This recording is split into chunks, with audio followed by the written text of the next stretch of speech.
Hi everyone, welcome to our channel. Let's learn daily. இந்த வீடியோவில் நம்ம என்ன பார்க்க போகிறோம் அப்படின்னா குவார்டர்லி குரிய ஸ்டடி பிளான் தான் பார்க்க போகிறோம். இன்றைக்கி டே 5. ஸோ 10, 11 அண்ட் 12க்கு தான் பார்க்க போகிறோம். ஸோ 11 அண்ட் 12க்கு பார்த்தீங்க அப்படின்னா நம்ம ஃபிசிக்ஸ் அண்ட் கெமிஸ்ட்ரிக்கும் 12க்கு வந்து சயின்ஸுக்கும் மட்டும் பார்க்குறோம். ஸோ ஃபஸ்ட்டு 12th ஸ்டாண்டர்ட் ஃபிசிக்ஸில் பார்த்தீங்க அப்படின்னா hysteresis, resonance condition for cyclotron, ampere, Fleming's left hand rule, properties of ferro dia and paramagnetism. Next, convert galvanometer into ammeter and voltmeter. இது வந்து இம்பார்ட்டன்ட் 3 மார்க் மோஸ்ட்லி கேட்பாங்க. So அதுவும் பார்த்துக்கோங்க. அதேமாதிரி properties of பேரா டயா அண்ட் ஃபெரோவும் இம்பார்ட்டன்ட் கொஷின் தான். ஹிஸ்டாரிஸும் அதேமாதிரி important question. Next detail கொஷனில் பார்த்தீங்கன்னா ரொம்ப முக்கியமானது. நேற்று வந்து ஸ்ட்ரெயிட் லைனுக்கு பார்த்தோம்.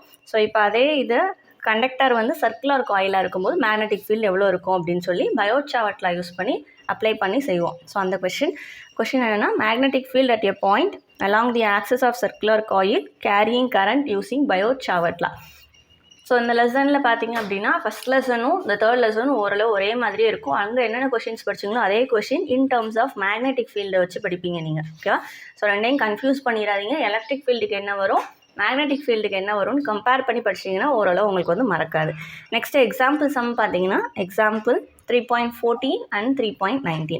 ஸோ இது வரைக்கும் 12th ஃபிசிக்ஸ் போர்ஷன். ஸோ இன்றைக்கி இதை மறக்காமல் கவர் பண்ணிடுங்க. மினிமம் ஒரு 45 minutes ஆகும். ஓகேவா? நெக்ஸ்ட்டு 12th கெமிஸ்ட்ரிக்கு பார்த்தீங்க அப்படின்னா டிஸ்டிலேஷன், லிக்வியேஷன். ஸோ இது ரெண்டும் 2 மார்க்ஸ்க்கு. 5 மார்க்ஸ் பார்த்தீங்கன்னா electrochemical principle of metallurgy. Next வந்து Hall Heroult process.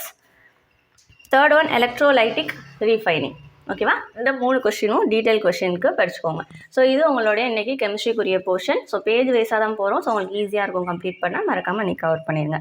Next 11th standard ஃபிசிக்ஸ்க்கு பார்த்தீங்க அப்படின்னா இம்பல்ஸ், அடுத்து இம்பல்ஸ் அண்ட் மொமெண்டம்க்கு நடுவில் உள்ள relation, change in momentum is equal to impulse, show that அப்படின்னு சொல்லி கொடுத்துருப்பாங்க. ஸோ அந்த question. Next example of impulse, types of friction, empirical relation for static and kinetic friction. ஓகேவா? அது போக which is easier push or pull. So இந்த இது last சொன்ன அந்த easier to push or pull அந்த கொஷின் வந்து ரொம்ப முக்கியமான கொஷின். ஃப்ரீ பாடி டயக்ராம் ஈக்குவேஷனை வச்சு புஷ் பண்ணுறது ஈஸியாக இல்லை புல் பண்ணுறது ஈஸியாக அப்படின்னு சொல்லி கொடுத்துருப்பாங்க. ஸோ அது இம்பார்ட்டன்ட் கொஷின்.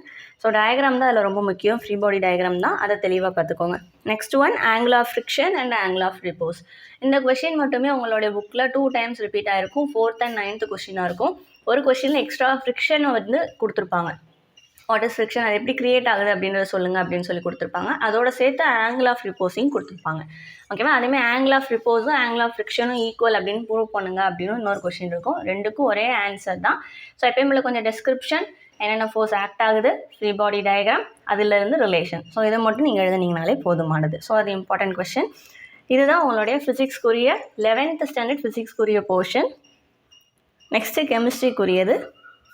11th கெமிஸ்ட்ரிக்கு பார்த்தீங்க அப்படின்னா problems on empirical formula use பண்ணி செய்கிற problems, calculation based on stoichiometry, page number 15ல் இருக்குது. நெக்ஸ்ட்டு புக் பேக்கில் இருக்க sums 31, 32, 34, 35, 36, 38, 40, 41, 42, 43, 44ல் second part, 45ல் first part. மொத்தம் 12 சம்ஸ் இருக்குது. எல்லா சமையும் செஞ்சு பாருங்கள். எல்லாம் ஓரளவு ஒரே மாதிரி தான் இருக்கும். செஞ்சு பார்த்தீங்க அப்படின்னா தான் உங்களுக்கு அது ஞாபகம் இருக்கும், இல்லைனா மறந்து போயிடும். ஸோ இன்றைக்கி உங்களுடைய 11th கெமிஸ்ட்ரிக்குரிய போர்ஷனை மறக்காமல் செஞ்சு பார்த்துருங்க. நெக்ஸ்ட்டு 10th ஸ்டாண்டர்டுக்கு சயின்ஸுக்கு என்ன பார்த்தீங்க அப்படின்னா 4th லெசன்லேருந்து கொடுத்துருக்கோம். ஏன்னா 3rd லெசனில் ஷார்ட் ஆன்சர் அண்ட் டீட்டெயில் முடிஞ்சிடுச்சு. ஸோ 4th லெசனில் ஷார்ட் ஆன்சர் ஸ்டார்ட் பண்ணியிருக்கோம். ஸோ 4th லெசனுக்குரிய ஃபஸ்ட்டு ஷார்ட் ஆன்சர் பார்த்தீங்கன்னா electric potential and potential difference ரெண்டுனா என்ன. ஸோ ஸ்டேட்மெண்ட் வித் யூனிட்டோட பார்த்துக்கோங்க. Next what is the unit of current and explain.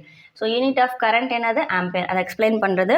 Resistivity and conductivity 4 மார்க்கில் தான் கேட்பாங்க. So minimum 5 points or 4 points பார்த்துக்கோங்க. Next ஓம்ஸ்லாம் important 2 mark question. Next define current. So இது வந்து டீட்டெயில் கொஸ்டின் உள்ளது. ஸோ டீட்டெயிலுமே மொத்தமாக கொடுத்தா நீங்கள் படிக்க மாட்டீங்கனால குட்டியாக ஷார்ட் ஆன்சர் கம்பைன் பண்ணி தான் இருக்கும். ஸோ ஷார்ட் ஆன்சர்லேயே மிக்ஸ் பண்ணி கொடுத்துருக்கேன். ஸோ இதை கவர் பண்ணிட்டீங்கனாலே டீட்டெயிலும் உங்களுக்கு ஈஸியாக இருக்கும். ஓகேவா? அது போக லெசன் 3ல் இருக்க சூஸுக்கு இன்றைக்கி படிங்க. ஸோ அது மட்டும் போதும். இன்றைக்கி உங்களுடைய போர்ஷன்ஸை மறக்காமல் 10th ஸ்டாண்டர்ட் கவர் பண்ணிடுங்க. ஸோ டெய்லி அன்னனே கொடுக்க நீங்கள் படிச்சிங்கனாலே போதும். கண்டிப்பாக குவார்ட்டர்லியில் நல்ல ஸ்கோர் எடுக்க முடியும். கண்டிப்பாக சென்டமும் எடுக்க முடியும். ஸோ எந்த கொஷினையும் ஒமிட் பண்ணாமல் படிச்சிங்கன்னா உங்களால் எடுக்க முடியும். இல்லை அப்படின்னா 90 above எடுப்பீங்க. ஸோ முடிஞ்ச அளவு எல்லா கொஷின்ஸையும் கவர் ஸோ நாளைக்கு வந்து சண்டேக்கு நாங்கள் எந்த போர்ஷனுமே கொடுக்கல. ஸோ உங்களுக்கு அன்றைக்கி என்ன ஒர்க் அப்படின்னா, இந்த 5 days கொடுத்த அந்த ஸ்டடி பிளானில் இருந்து உங்களுடைய போர்ஷன்ஸை அகெயின் ஒரு தடவை ரிவைஸ் பண்ணுங்கள். ஸோ ரிவைஸ் எவ்வளோக்கு எவ்வளோ பண்ணுறீங்களோ அவ்வளோக்கு எவ்வளோ உங்களுக்கு வந்து நல்லா ஞாபகம் இருக்கும், ஈஸியாக மறக்காது. இல்லை அப்படின்னா மறந்துடும். ஓகேவா?